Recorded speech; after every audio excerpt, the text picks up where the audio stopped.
نحمده ونصلي ونسلم على رسوله الكريم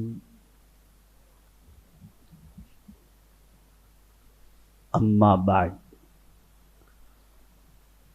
فأعوذ بالله من الشيطان الرجيم بسم الله الرحمن الرحيم ما أصاب من مصيبة إلا بإذن الله ومن يؤمن بالله يهد قلبه والله بكل شيء عليم صدق الله العظيم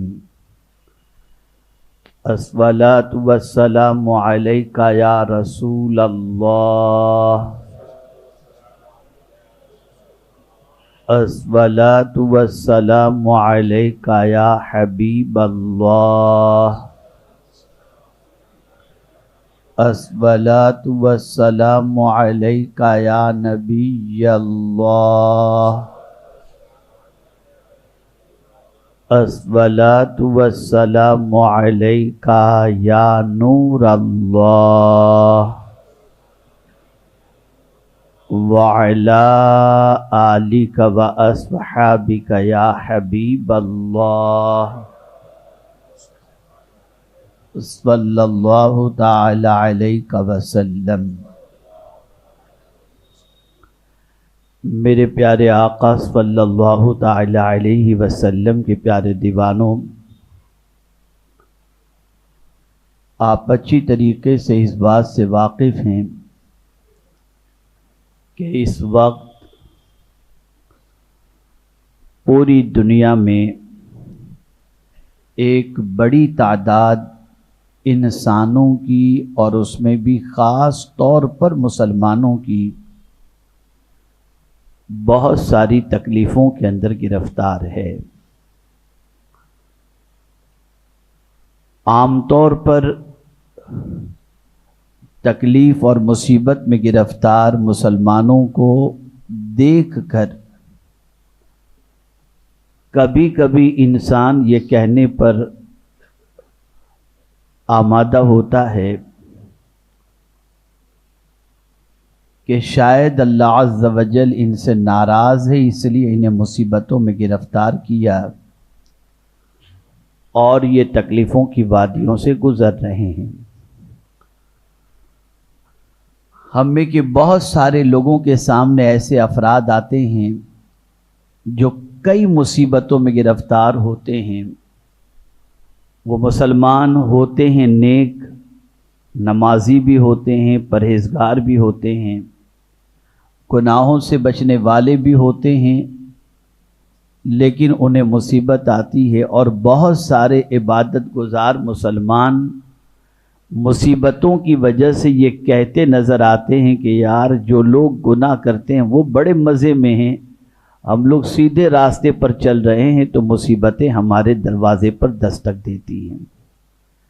آج آپ کو حیرت ہوگی کہ میری گفتگو کا موضوع کیا ہے۔ یہ سن کر میری گفتگو کا موضوع ہے مصیبت بھی اللہ کی بہت بڑی نعمت ہے۔ مصیبت بھی اللہ کی بہت بڑی نعمت ہے۔ اللہ ہر کسی پر مصیبت نہیں نازل کرتا۔ اگر آپ کے سامنے میں بخاری شریف کی ایک حدیث مبارکہ رکھوں تو آپ کی عقل دنگ رہ جائے گی، اور پھر رسول گرامی وقار صلی اللہ علیہ وسلم سے لے کر صحابہ کرام علیہم الرضوان تک، اور صحابہ کرام علیہم الرضوان کے بعد سے لے کر آج تک اولیاء کرام اور دینداروں کی زندگی کو دیکھنے کے بعد آپ یہ محسوس کریں گے کہ کیا اللہ عز و جل ان سے ناراض ہے، یا مصیبتیں اللہ نے اس لیے دی ہیں تاکہ اللہ عز و جل ان سے بھلائی کا ارادہ فرماتا ہے۔ میں کوئی اور کتاب کی حدیث نہیں، میں بخاری شریف کی حدیث آپ کی سماعتوں کے حوالے کرتا ہوں تاکہ آپ محسوس کر سکیں کہ اللہ کس پر مصیبتیں نازل کرتا ہے اور کس کو مصیبتوں میں گرفتار کرتا ہے۔ بخاری شریف کی حدیث رسول اعظم صلی اللہ علیہ وسلم نے ارشاد فرمایا من یرید اللہ بہ خیرا یصب منہ او کما قال، اللہ عز وجل جس بندے سے بھلائی کا ارادہ کرتا ہے اس کو مصیبتوں میں گرفتار کر دیتا ہے۔ جب پروردگار کسی بندے سے بھلائی کا ارادہ کرے تو اللہ اس بندے پر مصیبتیں نازل کرتا ہے، تکلیفیں نازل کرتا ہے۔ آپ ذرا سوچو آخر مصیبتوں میں کون سی نعمتیں چھپی ہوئی ہیں اور مصیبتوں میں کون سی راحتیں چھپی ہوئی ہیں۔ اللہ اکبر۔ مسلم شریف کی حدیث ہے، آقا کریم صلی اللہ تعالی علیہ وسلم ارشاد فرماتے ہیں جو لوگ دنیا کے اندر مصیبتوں میں گرفتار رہے، پریشانیوں میں گرفتار رہے، تکلیفوں میں گرفتار رہے، کبھی مرض کے اندر گرفتار رہے، کبھی مالی تنگی میں گرفتار رہے، کبھی موت کی وادیوں سے گزرتے رہے، کبھی ان کے بچوں کی تکلیف کی وجہ سے وہ گرفتار رہے، ان ساری تکلیفوں کے عوض کے اندر ایک وقت آتا ہے بندہ اس دنیا سے چلا جاتا ہے۔ آقا کریم صلی اللہ علیہ وسلم فرماتے ہیں قیامت کے دن اس مصیبت میں گرفتار بندے کو اللہ عز وجل ایک درخت کے نیچے جگہ عطا فرمائے گا جس درخت کا نام ہے شجرۃ البلوہ، مصیبتوں کا درخت۔ اللہ اکبر۔ اس درخت کے نیچے وہ بندے وہاں موجود ہوں گے اور اللہ عز وجل ان پر اتنی انعام و اکرام کی بارشیں نازل کرے گا کہ جو لوگ دنیا کے اندر آرام سے زندگی گزارتے تھے وہ سوچیں گے اور وہ غور کریں گے کہ کاش کہ دنیا کے اندر ہمارے وجود کو کینچیوں سے کاٹا جاتا اور تکلیف کی وادیوں سے گزارا جاتا تو آج ہم بھی اس درخت کے سائے میں رہ کر کے اللہ کی نعمتوں کے مزے حاصل کرتے۔ مصیبتیں توڑنے کے لیے نہیں آتی، مصیبتیں خدا سے جوڑنے کے لیے آتی ہیں۔ میں آپ کو ایک بات سناؤں تو آپ کی عقل دنگ رہ جائے گی، دونوں کے درمیان مکالمہ ہوتا ہے۔ بیماری اور دنیا دونوں آپس میں بات کرتے ہیں۔ دنیا بیماری سے کہتی ہے اے بیماری تجھ سے لوگ محبت نہیں کرتے، لیکن میرا حال یہ ہے کہ مجھے پانے کے لیے دنیا گھر چھوڑ دیتی ہے، لوگ آرام چھوڑ دیتے ہیں، اور میری اتنی کشش ہے کہ لوگ مجھے پانے کے لیے ہر قسم کی محنت و مشقت کرتے ہیں۔ تو بیماری کہتی ہے بالکل تو صحیح کہہ رہا ہے، اے دنیا تو صحیح کہہ رہی ہے، تیری محبت لوگوں کے دلوں میں ہے، تجھے پانے کے لیے ہر ایک محنت و مشقت کرتا ہے، لیکن میں تو ایسی کم نصیب ہوں کہ مجھ سے لوگ پناہ مانگتے ہیں کہ میں کسی کو میسر نہ ہو جاؤں۔ تو دنیا جواب میں کہتی ہے نہیں تو کم نصیب نہیں ہے، تو خوش نصیب ہے۔ کہ میں کیسے خوش نصیب ہوں، مجھے تو لوگ پانے کی تمنا ہی نہیں رکھتے۔ بھلا کون دنیا میں ایسا ہے جو بیماری سے محبت کرے؟ لیکن تو خوش نصیب ہے کہ اے دنیا تجھے لوگ چاہتے ہیں، تجھے پانے کی کوشش کرتے ہیں اور مجھ سے پناہ مانگتے ہیں۔ تو دنیا کہتی ہے نہیں تو خوش نصیب ہے۔ کہا کیسے؟ اب جملہ یاد رکھیے گا، ہمیشہ کے لیے کام آئے گا۔ دنیا بیماری سے کہتی ہے اے بیماری تو خوش نصیب ہے، میں کم نصیب ہوں، میں ایسی چیز ہوں کہ جس کو مل جاؤں اسے خدا سے دور کر دیتی ہوں، اور تو ایسی خوش نصیب ہے کہ تو جسے لگ جائے اس کو خدا کا قرب نصیب ہو جاتا ہے۔ آپ دیکھیں یہ دنیا بیماری سے کہہ رہی ہے اور بیماری دنیا سے کہہ رہی ہے۔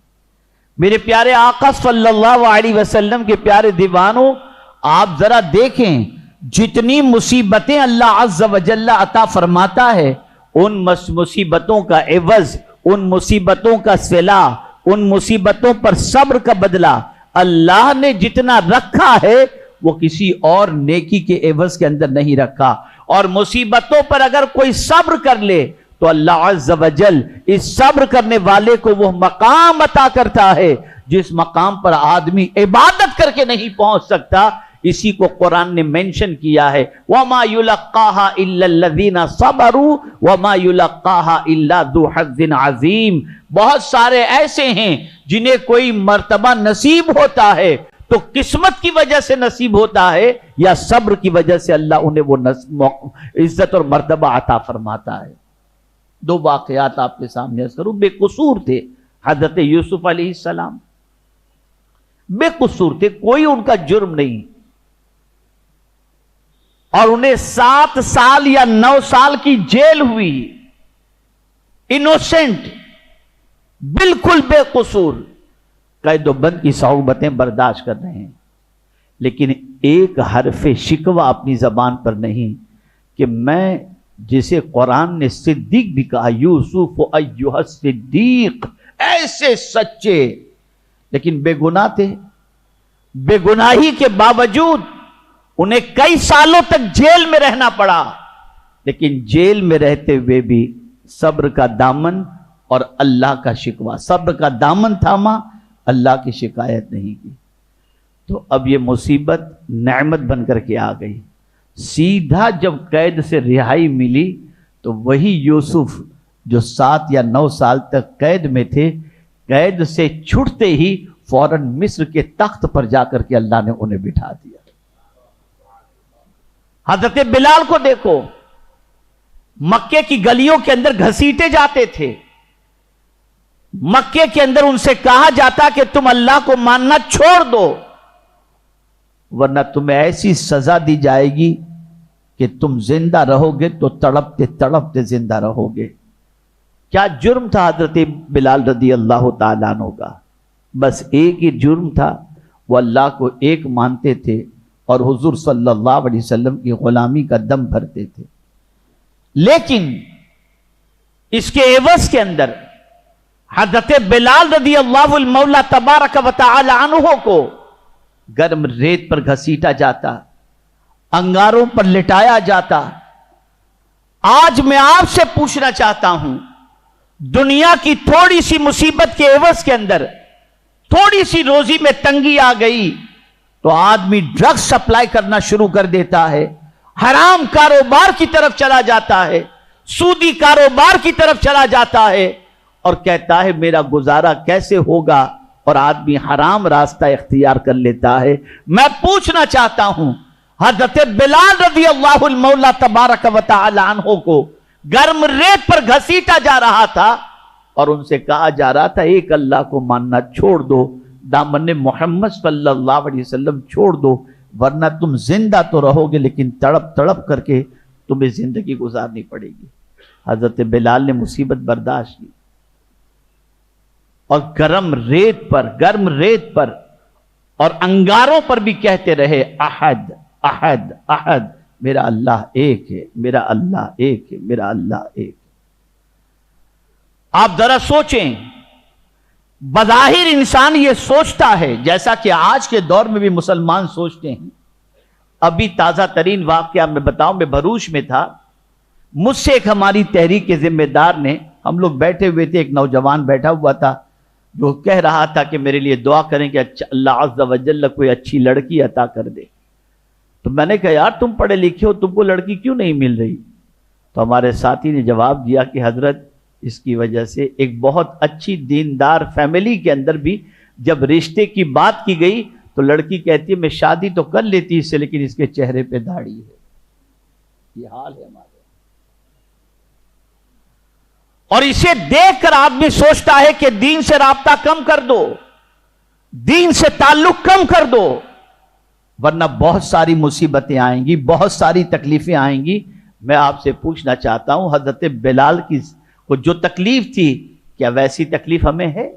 نہیں، لیکن بلال جانتے تھے کہ آج یہ مصیبت ہے، کل یہ راحت میں تبدیل ہوگی، اور حضرت بلال رضی اللہ تعالیٰ عنہ نے برداشت کیا، صبر کیا، مصیبتوں کو جھیلا۔ تو کوئی انہیں آزاد کرانے والا ہو یا نہ ہو، مدینے کے تاجدار ارواحنا فداہ صلی اللہ علیہ وسلم حضرت بلال کو اس کے آقا سے آزاد کرانے کے لیے صدیق اکبر کے شریک بن گئے، اور صدیق اکبر رضی اللہ تعالیٰ عنہ نے حضرت بلال کو آزاد کرایا، اور وہی بلال جو مکے کے اندر گرم ریت پر گھسیٹے جاتے تھے، اللہ نے وہ عزت عطا کی کہ قیامت تک ہر ماں یہ چاہے گی کہ میرے بیٹے کا بھی نام اللہ بلال رکھنے کی مجھے توفیق عطا فرمائے۔ میں آپ سے پوچھنا چاہتا ہوں، یہ بلال کو مرتبہ ملا کیسے؟ مصیبتوں پر صبر کرنے کی وجہ سے، مصیبتوں کی وادیوں سے گزرنے کی وجہ سے، تکالیف کو جھیلنے کی وجہ سے، اور ان تکالیف کے اندر کوئی غلط راستہ اختیار کرنے کی بجائے پروردگار جل جلالہ کی بارگاہ سے دامن صبر کے بھیک مانگنے کی وجہ سے۔ اللہ اکبر!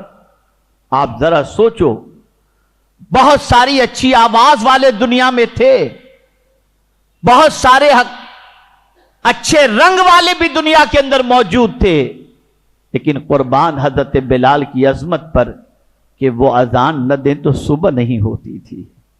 کیا تاثیر تھی ان کی اذان میں، کیا روحانیت تھی ان کی اذان کے اندر۔ میں پوچھنا چاہتا ہوں، یہ مرتبہ اللہ نے حضرت بلال کو کیسے عطا فرمایا؟ وہ مصیبتوں سے گزرنے کے بعد، تکالیف کی وادیوں سے گزرنے کے بعد، دامن اسلام کو مضبوطی سے تھامنے کے بعد، صبر کے دامن کو پکڑ لینے کے بعد۔ اب ایک واقعہ میں عرض کروں جس سے آپ اندازہ لگا سکیں گے کہ حضرت بلال رضی اللہ تعالیٰ عنہ اس بلند مرتبے پر پہنچے کیسے۔ صبر تو کیا انہوں نے، اور بلندی کتنی عطا فرمائی۔ اللہ اکبر! جب رسول گرامی وقار صلی اللہ تعالی علیہ وسلم فاتح مکہ بن کر مکہ مکرمہ کی سرزمین پر داخل ہوئے، وہی مکہ جہاں پر رسول اعظم صلی اللہ علیہ وسلم کے لیے زندگی گزارنے پر بے شمار تکلیفیں ان کے دروازے پر دستک دیتی تھی، راہوں میں کانٹے بچھائے جاتے تھے۔ آج اللہ نے وہ موقع عطا کیا کہ پیغمبر رحمت صلی اللہ علیہ وسلم فاتح مکہ بن کر مکہ مکرمہ میں داخل ہو رہے ہیں۔ کعبے کے قریب پہنچے، نماز کا وقت ہوا، ابو بکر بھی موجود، فاروق اعظم بھی موجود، عثمان غنی بھی موجود، مولا علی بھی موجود، اور ایک بڑی تعداد صحابہ کرام علیہم الرضوان کی وہاں پر موجود۔ اذان کا وقت ہوا، اللہ کے پیارے حبیب ارواحنا فداہ صلی اللہ علیہ وسلم نے حضرت بلال سے فرمایا، بلال کعبے کی چھت پر چڑھ کر کے اذان کہو۔ بلال کعبے کی چھت پر پہنچتے ہیں اور جیسے ہی کہتے ہیں اللہ اکبر اللہ اکبر، صدیق اکبر جو کعبے کے قریب کھڑے تھے ان پر غشی طاری ہوتی ہے، بے ہوش ہو کر کے گر جاتے ہیں۔ فاروق اعظم نے سہارا دیا، سیدنا بلال اذان کہتے جا رہے ہیں، کلمات پڑھتے جا رہے ہیں، اور صدیق اکبر رضی اللہ تعالیٰ عنہ بے ہوش پڑے ہوئے ہیں۔